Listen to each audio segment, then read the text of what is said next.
안녕하십니까. 코인 시황에 따른 매매 전략을 쉽게 알려드리는 채널 코인나우입니다. 아시아장에서 큰 하락이 나오고 있어요. 왜 이렇게 빠지고 있냐 궁금해 하실 것 같아서 급하게 영상을 찍어보고 있는데 현재 이런 FUD 퍼드라고 하죠. 우리가 흔히 사용하는 표현으로 얘기하면은 이런 찌라시가 돌고 있는데 이것 때문에 급락이 나온 걸로 보여집니다. 근데 저는 이게 신빙성이 낮다고 생각을 하는 이유가, 지니어스 법안은 트럼프가 펼치려는 정책의 중심에 있는 법안이에요. 중심. 저도 이상해서 찾아보니 지금 하락은 이걸로 움직이는 게 맞는 것 같고, 왜냐면은 지니어스 법안이랑 밀접하게 연관되어 있는 게 테더다 보니까 지니어스 법안 폐기, 테더 상승 이렇게 이어지고 있는 흐름에다가, 사실 지니어스 법안을 폐기를 외친다는 게 말이 안 되거든요. 달러 패권을 유지하기 위해서 세상에 나온 법안이고, 이거를 이제 실제로 폐기가 된다면 달러 약세가 가속화될 건데, 그러면은 사실상 수혜를 보는 쪽은 어디예요? 지금 보시는 비트코인입니다. 그래서 지금 하락하는 거는 단순한 노이즈라고 생각이 들어요. 저도 솔라나 갖고 있다고 말씀드렸고 갑자기 확 물려버렸는데, 비트코인 제외하면은 제가 이전에 말씀드렸던 이더리움이나 솔라나 이런 애들이 지금 유의미한 지지 라인을 깨고 내려갔습니다. 다만 중요한 구간에서의 반등은 나와주고 있다. 그래서 지금 큰 걱정은 하지 않고 있는데, 오늘 영상 주제는 비트코인 이대로 괜찮은가, 그에 더해서 향후 흐름 예상, 그리고 뭐 공략해야 할 매수 포인트, 이 정도만 말씀드려 보도록 하겠습니다. 저도 막 대응을 하다가 이렇게 긴급하게 영상을 찍고 있는 터라 뉴스들도 같이 한번 보면서 빠르게 넘어가 볼게요. 비트코인 이대로 괜찮은가, 일단 차트를 한번 보시면은 4시간봉 기준으로 봤을 때 상승 추세선을 깨고 내려온 모습이에요. 상승 추세선을 이렇게 깨고 내려온 모습이죠. 현재 매도 심리가 그만큼 강하게 작용하고 있다는 거에 더해서 영상 초반에 말씀드린 찌라시성 뉴스들도 나오다 보니까 이렇게 패닉셀 급락이 나온 것 같아요. 또 뭐 나스닥이 말썽을 부리냐, 그런 것도 아닙니다. 비트코인에 비해서는 견고하게 흘러가고 있는데, 비트코인이 약간 좀 발작하듯이 급락이 나왔어요. 그래서 지금 코인 시장도 강세장 막바지다 라고 하는 시선들이 많은데, 저도 처음 올렸던 영상이 결국에는 이 비트코인이 상승하더라도 하락이 나올 거다 라고 말씀을 드렸었거든요. 분명히 이런 조정 구간은 나오겠지만 비트코인의 상승은 여기서 끝이 아닐 거다라고 덧붙이기도 했습니다. 그죠?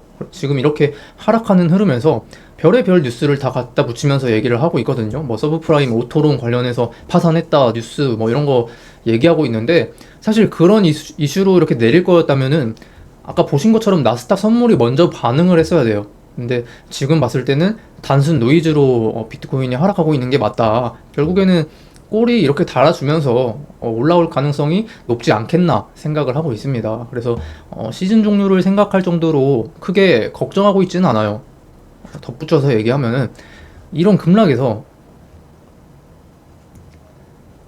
거래량이 크게 터지면서 내려가지 않았다는 거는 두 가지 경우로 생각을 해볼 수 있을 것 같아요. 진짜 첫 번째, 불안한 시장 속에서 투자자들이 가짜 뉴스를 보고 불안감에 패닉셀이 나왔다. 혹은 두 번째, 더 강한 하락이 한 차례 더 기다리고 있다. 그래서 여러분들 이제 대응 방법이 궁금하실 것 같은데, 시장에 존재하는 이슈들 살펴보고 차트 분석하고 빠르게 좀 마무리해 보도록 하겠습니다. 비트코인 강세장 막바지, 투자자 신중해야 한다. 아직 대규모 매도세가 나타나지는 않았다. 낙관적인 시장의 모습에서 불안한 심리가 나타나고 있다 라고 얘기하는데, 지금 공탐지수만 이렇게 봐도 이게 아직 반영은 안 됐어요. 반영은 안 되는데 중립에서 공포 단계로 내려앉았습니다. 투자 심리가 과열 상태에서 지금은 많이 식었다라는 뜻이죠. 그래서 시장 분위기가 다소 가라앉았고 침체되고 있다. 되게 이상하죠? 금리 인하하고 뭐 하고 하면은 오르는 거 아니었나요 하실 텐데, 말씀드렸듯이 이미 시장에서는 이렇게 선반영이 진행되고 있었고, 여기서 금리 인하한다고? 그러면 매수해야 되지 않나? 하던 사람들은 여기서 매수해서 지금 이런 급락 구간에 다 털려 나가는 거다. 그죠? 이거는 뭐냐면 사이클의 고점을 예상하는 그런 지표거든요. 보통 강세장 막바지에는 여기 보시는 것처럼 노란색으로 표시가 돼요. 이건 14년이니까 제외하고 노란색으로 이렇게 표시가 됩니다. 그래서 17년, 21년, 지금 25년 사이클의 고점에서는 이렇게 표시가 된다. 노란색으로. 근데 지금 보시면 어때요? 노란색으로 이렇게 점점 이동하고 있죠. 그죠? 그래서 사이클의 후반부에 와 있다. 생각해 볼 수 있을 것 같은데, 다만 제가 말씀드린 것처럼 시장은 여전히 강할 것이고, 조정이 이렇게 와도 예전처럼 이렇게 50%씩 빠지는 게 아니라 약한 조정 혹은 횡보 조정일 가능성이 높다, 이렇게 생각을 하고 있습니다. 그래서 지금 흘러가는 이 차트만 보시더라도 최근 들어서는 변동성이 거의 없어요. 차트에 오르고 내리는 폭이 많이 낮아졌어요. 그죠? 여기랑 이런 구간들 비교해 보면은 굉장히 폭이 낮죠. 그러니까 지금의 비트코인은 그냥 계속해서 우상향하면서 횡보하면서 저점을 높여갈 가능성이 커졌다. 다만 사이클의 후반부에 와 있다 라고 생각을 하다 보니 비트코인 자체는 수익률 측면에서는 재미가 없을 수가 있겠죠. 그러면 우리는 또 하나의 방법으로 알트코인을 매수하는 것도 지금 흐름에서는 전략일 수가 있다.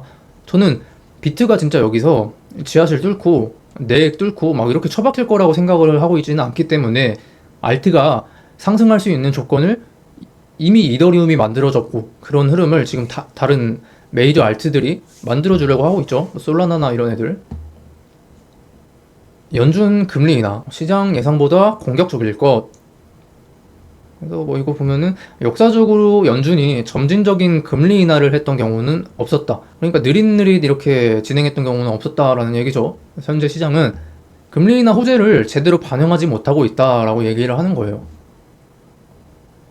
그래서 앞으로 상승할 경우의 수가 아직 많이 남아있다, 이렇게 보는 거죠. 현물 ETF 승인 기대, 치솟는 솔라나. 여기 보시면 폴리마켓이라고 나오는데, 폴리마켓이 뭔지 아세요?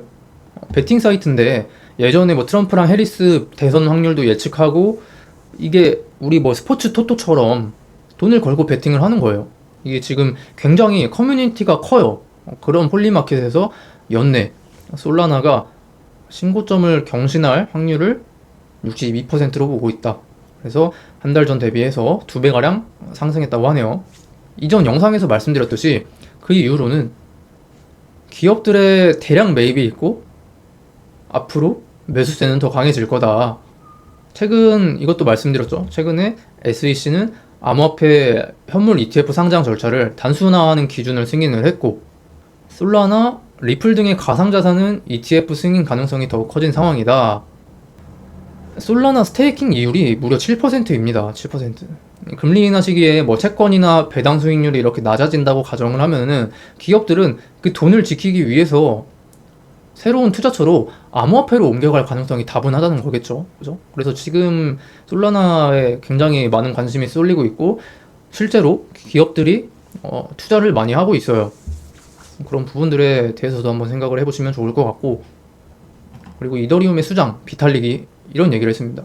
저이엄 디파이가 앞으로 이더리움의 핵심이 될 거다라고 얘기를 했습니다. 지금 실제로 이더리움 생태계 내에서 대출이나 뭐 아까 말씀드린 폴리마켓 같은 예측 시장, 이자 상품 등등의 규모가 굉장히 커지고 있어요. 이런 측면에서만 보더라도 이제 뭐 이더나 솔라나 같은 애들이 알트코인이라고 무시받을 게 아니라 앞으로는 가치를 인정받는 시대가 분명히 찾아오지 않을까 생각을 저 개인적으로는 그렇게 하고 있습니다. 그래서 이런 뉴스들이 있었고, 뭐 굵직한 이슈나 뉴스들은 없었어요. 지금 그래가지고 비트코인이 갑자기 급락을 맞는 상황인데 악재성 뉴스도 없었고, 시장 투심 자체는 한풀 꺾인 모습이지만 여전히 매수 심리가 남아있다. 매수 대기 자금이 아직까지는 존재하고 있으니 반등을 한번 기대해 볼 수 있겠다. 저는 그래서 이런 하락을 지금 기회로 보고 지금부터는 일봉으로 보겠습니다. 지금부터는 숏포지션의 진입을 고려하기보다는 계속해서 떨어지면 롱을 받아보지 않을까.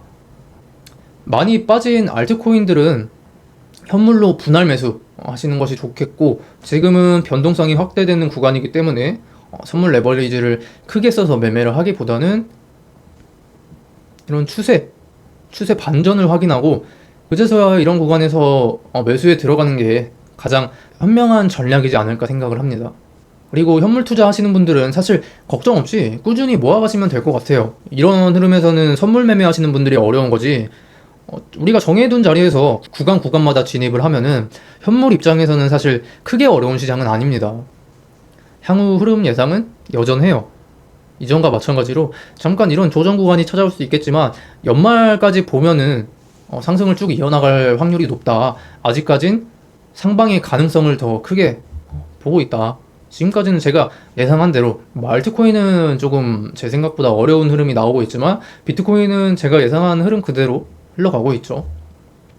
추가적으로 말씀드리면 이런 구간에서 113, 112K 되는 구간에서 반등이 나와주는 게 가장 좋다라고 말씀을 드렸는데, 여기를 깨고 내려가게 되면은 108, 106까지 봐야 한다고 말씀드렸거든요. 그래서 지금 굉장히 중요한 구간에 봉착해 있다. 이 상승 추세를 유지하려면 못해도 이 자리 110K는 지켜줘야 한다. 지금 구간이 굉장히 중요한 구간이에요. 여기서 추세 변곡이 일어나고 다시금 양봉이 출현하는 걸 확인하고 매수를 들어가시던가, 아니면은 110K 혹은 108K 구간에서 1차적으로 매수하는 거, 그 두 가지가 가장 괜찮은 선택지라고 저는 보고 있고, 그나마 이 구간에서는 손익비가 좋다고 봐요. 물려도 금방 탈출할 수 있는 자리라고 봅니다, 개인적으로. 그래서 4시간봉에서 들어가서 한번 보면은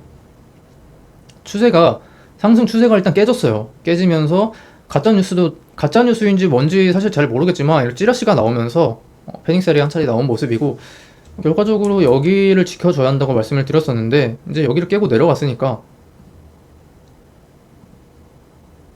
이런 구간들 지켜줘야겠죠. 지금 그래서 살짝 지켜주고 반등을 하려는 모습이 보이기는 합니다. 보이기는 하는데, 지금 이렇게 고점에서부터 저점까지 이은 피보나치 구간을 이렇게 연결해 봤을 때 618 구간에서 저항 맞고 이렇게 추세도 깨고 내려왔잖아요. 못해도 112K 구간, 이 구간이나 이 구간에서는 반등이 한 번쯤 나올 가능성이 좀 크지 않을까 생각합니다. 236 구간, 이 구간이 한 111.34 정도 될 것 같은데, 여기서 한 차례 롱을 진입해보는 것도 나쁘지 않다고 봐요. 지금 비트코인은 추세를 깨고 내려갔기 때문에 새로운 추세를 그려 나가야 되겠죠. 그래서 어떻게 흘러갈지는 사실 감이 잡히지는 않으나, 지금부터는 숏을 보기보다는 롱으로 분할로 이렇게 진입을 할 생각을 저는 가지고 있습니다, 개인적으로. 그리고 뭐 그런 근거에 덧붙일 수 있는 내용이 ETF 출시 이후로 어마어마한 자금이 지금 유입되고 있어요. 출시한 이래로 역대 가장 빠르게 성장하고 있는 ETF가 지금 비트코인 관련된 ETF다. 그래서 지금 시장은 큰 틀에서 보면은 여전히 확장 국면에 있고 더 올라갈 이제 상방의 가능성이 굉장히 큰 시장이다라고 생각을 하시면 될 것 같습니다. 그래서 사실 말씀드렸다시피 선물하시는 분들이 어려운 거지, 현물하시는 분들은 그냥 꾸준히 매수하시면 되거든요. 그래서 뭐 크게 어려울 건 없을 것 같아요, 현물하시는 분들은. 비트코인 같은 경우에는 제가 말씀드린 이런 구간이나 이런 구간들 지켜주는 게 가장 중요하게 봐야 되는 구간들이 될 거고, 이더리움도 이 구간에서는 반등이 나와주는 게 좋다라고 얘기를 했고, 여기는 깨지 않는 게 베스트다라고 얘기를 했죠. 여기를 깨고 내려가면 이거는 좀 이상하다 생각을 해야 되는 수준이다 라고 말씀을 드렸었는데, 저도 개인적으로는 여기서 반등 나오기를 바래요. 나와줬으면 좋겠고, 이 자리를 깨고 내려간다면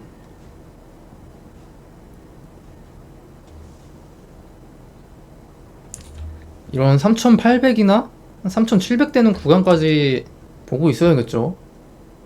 지금 자리 자체는 손익비 측면에서 보면은 나쁜 자리는 아니에요. 왜냐면은 손절은 굉장히 짧고 여기를 이탈한다면 이 구간에서 다시 잡으면 되기 때문에 손절은 굉장히 짧고 반등을 좀 크게 볼 수 있는 자리라고 생각을 합니다. 지금 알트코인들이 대부분 그런 자리에 있다고 저는 생각을 하고 있어요. 솔라나도 마찬가지고, 솔라나가 사실 최적의 매수 타점을 잡으라면은 지금 이런 꼬리에서 잡았으면 굉장히 좋았을 것 같은데, 저도 지금 물려 있고 솔라나도 이더리움과 마찬가지로 이 구간을 깨지 않고 반등해 주는 게 가장 좋다. 그래서 알트코인 같은 경우에는 지금 다들 매수 회복이 괜찮은 자리에 와 있다고 저는 생각을 해요. 근데 뭐 이더리움이나 솔라나나 비트코인이나 굉장히 중요한 구간에 위치해 있기 때문에 지금 구간을 깨고 내려간다면 당분간은 추세적으로 어렵고 재미없는 시장의 모습이 나타날 수도 있을 것 같습니다. 지금 자리에서 반등이 나와주는지 여러분들이 확인할 필요가 있겠다. 결과적으로 이런 흐름에서는, 이런 뭐 급락하는 구간에서는 사실 모든 코인들이 다 좋아 보이긴 하죠. 좋아 보이긴 하지만 반등이 나왔을 때 어떤 코인이 가장 강하게 반등이 나올 수 있냐, 그런 기회비용을 지금 따져봐야 하는 시장이거든요. 그래서 제가 봤을 때는 그나마 솔라나가 좀 강하지 않을까 싶고요. 그나마 나는 좀 안전하게 보고 싶다 하면은 이더리움 정도가 되겠죠. 뭐 리플, 도지 이런 거를 매수하기보다는, 이전에 제가 영상에서도 한번 얘기를 했던 것 같은데, 강한 놈이 강하게 빠졌을 때 강한 놈을 노려야지, 약했던 놈이 강하게 빠졌다고 약했던 놈을 매수를 하면 약한 애는 계속 약해요. 그렇기 때문에 최근에 강했던 애들 위주로 매수를 하시는 게 훨씬 더 전략적인 측면에서는 좋은 성적을 기대해 볼 수 있겠죠. 그래서 저는 이 구간에 오면은 1차적으로 여기서 매수를 해 들어갔지만, 이 구간에 오면은 추가 매수를 진행할 생각이고요. 흐름 봐서 뭐 반이라도 손절을 할지 아니면은 비중을 더 태울지 시장 흐름에 따라 결정해야 할 것 같습니다. 아직 본장도 열리지 않은 시간이기 때문에 제가 개인적으로 바라는 거는 이렇게 윗꼬리 달고 다시금 올라와 주는 건데, 워낙에 지금 나스닥이 강하게 빠진 것도 아니고 찌라시로 이렇게 내려온 거기 때문에 회복도 빠르게 할 수 있지 않을까 생각을 해요. 그래서 다들 지금 이런저런 걱정이 많을 것 같은데, 크게 이렇게 시장이 뭐 시즌 종료를 외칠 만큼 걱정할 구간은 아니라고 생각을 합니다. 그리고 아까 말씀드린 것처럼 이 고점에서 저점을 이은 피보나치 구간도 있지만, 저점에서 이 추세 변곡이 일어난 저점에서 고점을 그어봤을 때 이 618 라인에도 중첩이 되거든요.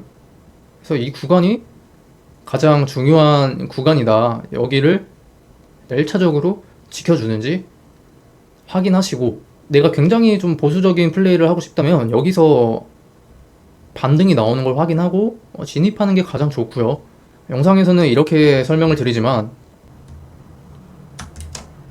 시장이 시시각각 변합니다, 여러분. 시장이 시시각각 변하기 때문에 제 대응이 어떻게 달라질지 몰라요. 그래서 그런 실시간 대응이 궁금하신 분들은 유튜브 댓글이랑 메인에 보시면 링크를 이렇게 첨부를 해놨습니다. 그래서 보시는 것처럼 실시간 관점 공유방이 있고, 물린 코인들 AS도 해드리고 있고요. 추천 코인도 이렇게 나가고 있으니까 관심 있으신 분들은 신청해 주시면 되고, 무료니까 오셔서 편하게 잘하는지 못하는지 구경만 하셔도 좋습니다. 그래서 코인나무 저랑 함께 하고 싶으신 분들은 영상에 댓글 참고해 주시고요. 이게 9월 수익 인증입니다. 롱으로도 수익을 보고 있고 숏으로도 보고 있고, 뭐 이더리움도 하고 비트코인도 하고 뭐 솔라나도 하고 알트코인 여러가지 매매하기도 해요. 재밌게 이렇게 매매하고 있으니 많은 관심 부탁드리고요. 지금 시장이 어려운 흐름으로 가고 있지는 않으나 굉장히 애매한 구간에 와 있어요. 나는 실시간 대응이 필요할 것 같다 하시는 분들 꼭 신청해 주시고, 영상은 여기서 마치도록 하겠습니다. 이상 코인나무였습니다. 감사합니다.